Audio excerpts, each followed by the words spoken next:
He had built empires, signed billion-dollar deals, and bought silence with money, but he couldn't get his own son to look him in the eye.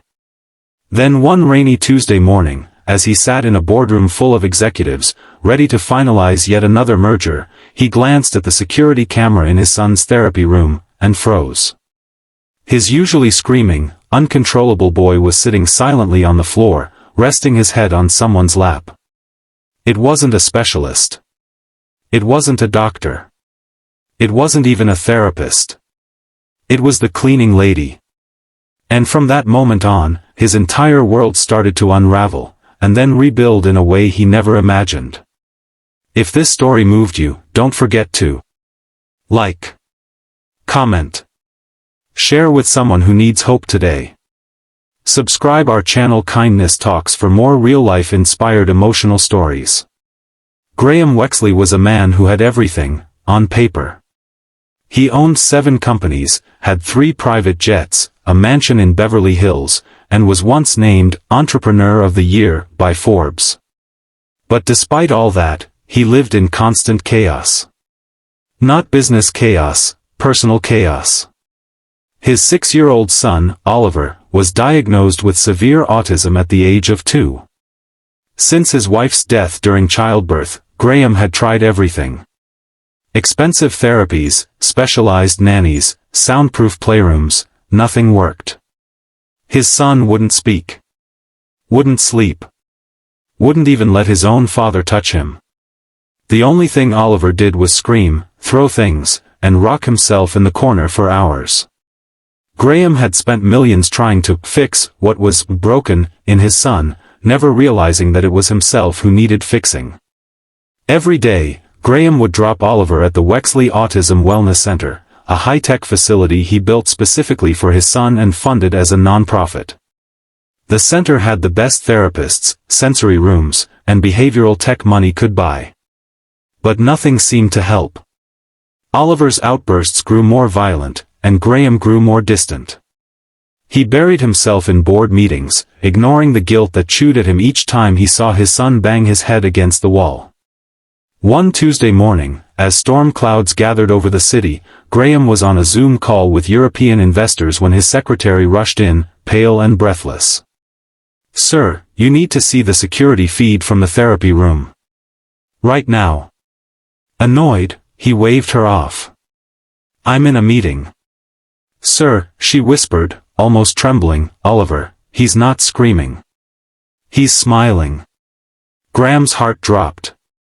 He opened the live camera feed from his phone and squinted. There, sitting on the soft blue carpet, was Oliver. But he wasn't alone. A woman, middle-aged, dressed in a faded janitor uniform, sat cross-legged beside him. She wasn't talking, just gently humming a lullaby, while slowly brushing her fingers through the boy's messy curls. Oliver leaned into her touch. He had never let anyone touch him before. Not even his father. Graham's voice caught in his throat. "Who is she?" The staff stammered. "Her name's Elena. She's the cleaning lady. Just started 2 weeks ago." That day, Graham didn't finish his meeting. He canceled his schedule and drove straight to the center. When he reached the therapy room, he watched silently from behind the glass. Oliver was now lying with his head on Elena's lap, eyes closed, gently smiling. The moment she saw Graham, Elena stood up, startled. "I'm sorry, sir. I didn't mean to interfere." He was crying, and no one came, so I just... Graham raised a hand, speechless. "No. Don't apologize." His voice broke. "Thank you." For the first time in years, he didn't feel like a CEO. He felt like a father, helpless, humbled, and human. That night, Graham couldn't sleep. Who was this woman?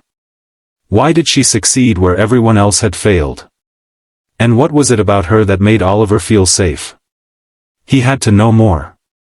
The next morning, Graham did something he hadn't done in years. He arrived early at the center, not in his Bentley, but walking through the back like an ordinary visitor. He waited by the janitorial supply room and watched as Elena arrived, pushing her mop bucket, humming that same tune she had sung to Oliver. "Elena," he called softly. She jumped. "Mr. Wexley. I'm sorry again if I crossed a line yesterday. I didn't mean to." He shook his head. "No. I want to talk. I need to understand how you did it." Elena hesitated, eyes lowering. "It wasn't anything special. I just recognized the look in his eyes." "What look?" Graham asked. "The same one my daughter had," she whispered, tears forming. "Her name was Mia. She was autistic too. Severe sensory issues. Couldn't speak. Doctors said she'd never make it through school." Graham felt something shift inside him. "She passed away 2 years ago," Elena continued, voice trembling. "We were homeless for a while. I cleaned motels just to afford her medication. She loved lullabies. She'd calm when I hummed, just like your Oliver. When I saw him crying yesterday, something in me. I don't know. It just came out." Graham stood in stunned silence. A janitor, homeless just years ago, had done more for his son in 10 minutes than every specialist in his center had in 6 years. "Why didn't you tell anyone?" he asked. "I wasn't hired to tell stories," she said softly. "I was hired to clean floors." Graham's voice cracked. "Not anymore."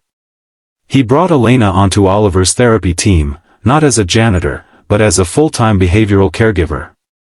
At first, the board objected. "She's unqualified," they said. "No certifications." But Graham put his foot down. "Qualifications don't hug my son to sleep." In the weeks that followed, Oliver transformed. He began humming with Elena, then mouthing small words. One afternoon, when Graham reached to tuck him in, Oliver didn't flinch. He held his father's hand, just for a moment, and said, "Dada." Graham collapsed in tears. It wasn't long before the story leaked. News outlets picked it up. Millionaire CEO rebuilds autism center after janitor breaks through to his son. But the most unbelievable part hadn't happened yet. Months later, while updating the payroll, Graham discovered something odd. Elena hadn't cashed a single paycheck. He confronted her. I don't need the money," she said simply. "You already gave me more than I ever had." "But why?" he asked, shocked. She smiled. "Because your son gave me my daughter back. Not physically, but in spirit. Helping him helped me heal." With tears in his eyes, Graham insisted. She finally agreed, on one condition: half her pay would go to single mothers raising special needs children. Graham didn't just agree. He matched her donations. Years later, Graham and Elena co-founded a global foundation called the Quiet Voices Project, helping underprivileged children with autism all over the world, especially in areas forgotten by wealth and technology. In the end, the man who thought he had everything found meaning not through business deals or luxury, but through a quiet woman in a faded uniform, and the healing smile of a boy who finally whispered, "I love you, Dad." Sometimes, the most powerful breakthroughs don't come from experts in lab coats or million-dollar gadgets, but from someone who's walked through pain barefoot and still chooses to kneel beside another hurting soul. And in doing so, they don't just heal the other, they heal themselves.